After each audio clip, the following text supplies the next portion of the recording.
Hi friends, రథసారథి అంటే యుద్ధంలో మహాయోధుల యొక్క రథానికి సారథ్యం వహించే వారిని రథసారథి అంటారు.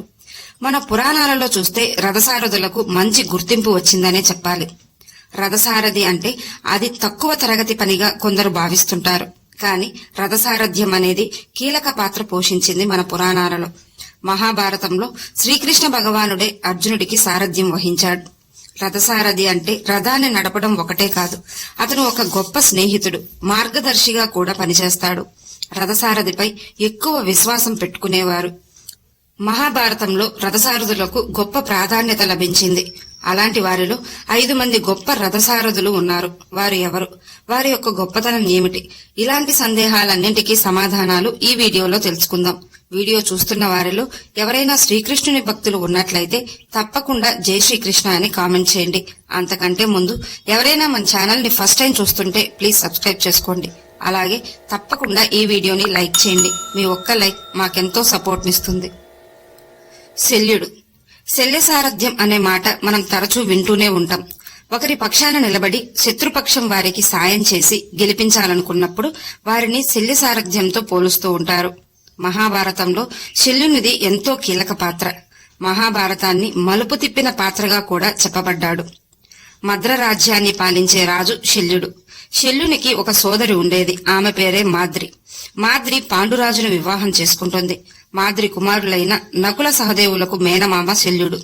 పాండవులకు మామయ్యాడు శల్యుడు. శల్యునికి పాండవులంటే ఎంతో ప్రేమ, అభిమానం. శల్యుడు గొప్ప పరాక్రమవంతుడు. అస్త్రశస్త్ర కళల్లోనూ, గదాయుద్ధంలోనూ, ఖడ్గయుద్ధంలోనూ, రథసారథ్యంలోనూ శల్యుడు గొప్ప ప్రతిభ కలవాడు.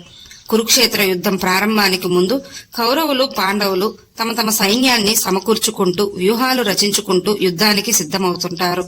ఆ సమయంలో దుర్యోధనుడు ఒక కుట్ర పన్నుతాడు. పాండవుల మేనమామైన శల్యుడు మహాయోధుడు. శల్యుడు ఖచ్చితంగా పాండవుల తరపున పోరాడతాడు. ఒకవేళ శల్యుడు గనక పాండవుల పక్షాన పోరాడితే వారే విజయం సాధించే అవకాశం ఉంది. ఎలాగైనా శల్యుణ్ణి కౌరవ పక్షాన పోరాడేలా చేయాలనుకుంటాడు. నేరుగా అడిగితే అంగీకరించడు. అందుకే ఒక పథకం వేస్తాడు దుర్యోధనుడు. శల్యుడు తన సైన్యంతో పాండవుల పక్షాన పోరాడడానికి పాండవుల వద్దకు వెళ్తుంటాడు.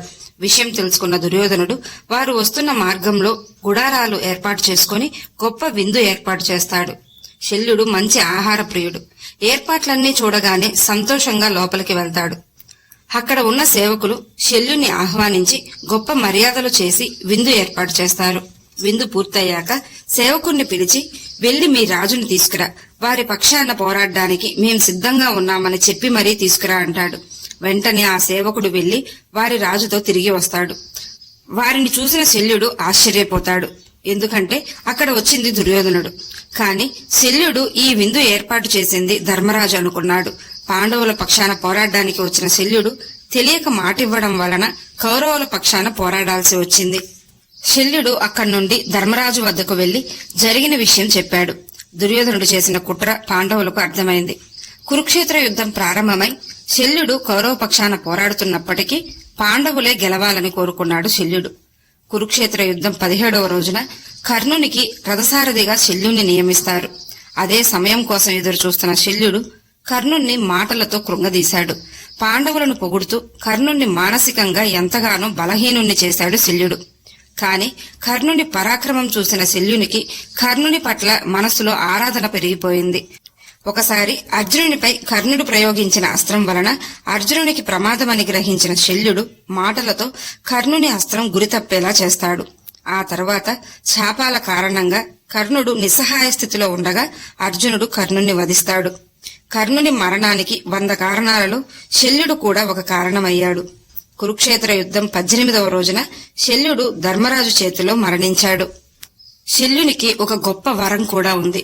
ఒకవేళ మీరు ఆ విషయాన్ని తెలుసుకోవాలనుకుంటే కామెంట్ చేయండి. తప్పకుండా వీడియో చేసి మీ ముందుంచుతాము. దారుకుడు. మహాభారతంలో దారుక గొప్ప పాత్ర పోషించాడు. శ్రీకృష్ణ భగవానుని యొక్క రథసారథి ఈ దారుకుడు. శ్రీకృష్ణునికి దారుకునిపై ఎంతో అపారమైన నమ్మకం. శ్రీకృష్ణుడు తన భావోద్వేగాలను తన రథసారథి అయిన దారుకునితో పంచుకునేవాడు. అలా శ్రీకృష్ణుని రథసారథి అయిన దారుకునికి శ్రీకృష్ణునికి మధ్య గొప్ప అనుబంధం ఉండేది. దారకుడు పాండవుల పక్షాన కురుక్షేత్ర యుద్ధంలో కూడా పాల్గొన్నాడు. శ్రీకృష్ణుడు తన దేహం వదిలే సమయానికి దారకుడు శ్రీకృష్ణుని వద్దే ఉన్నాడు. శ్రీకృష్ణుడు దేహం వదిలిన విషయం తన కుటుంబానికి అలాగే ఇంద్రప్రస్థకు వెళ్లి తెలియజేయమని దారకునికి చెప్తాడు శ్రీకృష్ణుడు. దారకుడు ఇంద్రప్రస్థకు వెళ్లి అర్జునుడికి విషయం చెప్పి ద్వారకకు తీసుకొస్తాడు. అర్జునుడు ఎంతో దుఃఖంతో యదువంశంలో మరణించిన వారికి దహన సంస్కారాలు పూర్తి చేయించి మిగిలిన వారిని హస్తినకు తీసుకెళ్లే ఏర్పాట్లు చేస్తాడు. అత్యంత గొప్ప రథసారథులలో దారకుడు కూడా ఒకరుగా నిలిచారు. విశోకుడు పాండవులలో రెండవ వాడైన భీముడు మహాబలవంతుడు. భీముని యొక్క రథసారథే విశోకుడు. భీమునికి విశోకునికి మధ్య కూడా మంచి అనుబంధమే ఉండేది. కురుక్షేత్ర యుద్ధంలో విశోకుడు రథసారథిగా తన నైపుణ్యం చూపాడు. అనేక సార్లు విశోకుని ప్రాణాలు కాపాడాడు భీమసేనుడు.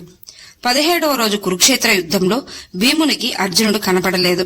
ఆ సమయంలో భీముడు అర్జునుడు ఎక్కడ ఉన్నాడో చెప్పమని విశోకుణ్ణి అడగ్గా మెరుపు వేగంతో విశోకుడు అర్జునుణ్ణి గుర్తించాడు. అర్జునుణ్ణి చూసిన భీముడు కొంత ఉపశమనం పొందాడు. విశోకుడు కురుక్షేత్ర యుద్ధంలో అనేక సార్లు గాయపడిన భీముడు అతన్ని రక్షించాడు. విశోకుడు కూడా గొప్ప రథసారథులలో ఒకడిగా చెప్పబడ్డాడు. మాతలి దేవతల యొక్క రథసారథి.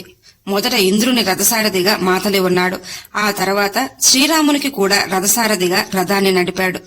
రావణుడితో యుద్ధ సమయంలో శ్రీరామునికి రథసారథ్యం వహించింది మాతలి. రావణుణ్ణి సంహరించడానికి అగస్త్యుడు ఇచ్చిన బ్రహ్మాయుధాన్ని శ్రీరామునికి గుర్తు చేసింది కూడా మాతలి. శ్రీరాముడు రావణుణ్ణి సంహరించాడు. శ్రీరామునికి గొప్ప రథసారథిగా పనిచేశాడు మాతలి. ఆ తర్వాత ద్వాపర యుగంలోనూ మాతలి యొక్క ప్రస్తావన మనకు కనిపిస్తుంది. అర్జునుడు నివాత కవచులు మరియు కాలకేయులతో యుద్ధం చేస్తున్నప్పుడు అర్జునుని రథసారథిగా సారథ్యం వహించాడు మాతలి. ఆ సమయంలో అర్జునునికి కూడా గొప్ప సలహాలు ఇచ్చాడు. మాతలి మనకు రామాయణ మహాభారతాలలో కనిపిస్తాడు. మాతలి అత్యంత గొప్ప రథసారథి.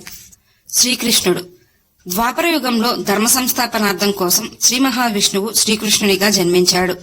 శ్రీకృష్ణునికి ధర్మాత్ములైన పంచపాండవులంటే ఎంతో అభిమానం. వారిలో అర్జునుడంటే ఎక్కువ ఇష్టం, అభిమానం. శ్రీకృష్ణ అర్జునులు బంధువులు, అలాగే గొప్ప స్నేహితులు.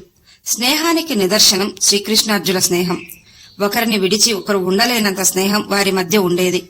కురుక్షేత్ర యుద్ధంలో పోరాడుతున్న కౌరవులు పాండవులు శ్రీకృష్ణునికి బంధువులు, సన్నిహితులు. అందుకే శ్రీకృష్ణుడు యుద్ధం చెయ్యనని ఇరుపక్షాల వారికి మాటిచ్చాడు. కౌరవులు యాదవ సైన్యాన్ని కోరుకుంటే పాండవులు శ్రీకృష్ణుని రథసారథ్యాన్ని కోరుకున్నారు. అందుకే శ్రీకృష్ణుడు అర్జునునికి రథసారథిగా సారథ్యం వహించాడు. అర్జునుడికి కురుక్షేత్ర యుద్ధంలో గొప్ప భగవద్గీతని బోధించాడు శ్రీకృష్ణుడు. చాలా సమయాల్లో అర్జునుడికి ఎంతో ఓదార్పునిచ్చాడు. శ్రీకృష్ణుని సలహాలతో చివరకు పాండవులు విజయం సాధించారు. శ్రీకృష్ణ భగవానుడే సారథ్యం వహించి ధర్మాత్ములైన పాండవుల పక్షాన నిలబడితే విజయం పాండవులకే లభించింది. ఈ వీడియో మీకు నచ్చినట్లయితే లైక్ చేయండి, షేర్ చేయండి, అలాగే సబ్స్క్రైబ్ చేసుకుని పక్కనే ఉన్న బెల్ ఐకాన్ని ఆన్లో ఉంచుకోండి. Thanks for watching.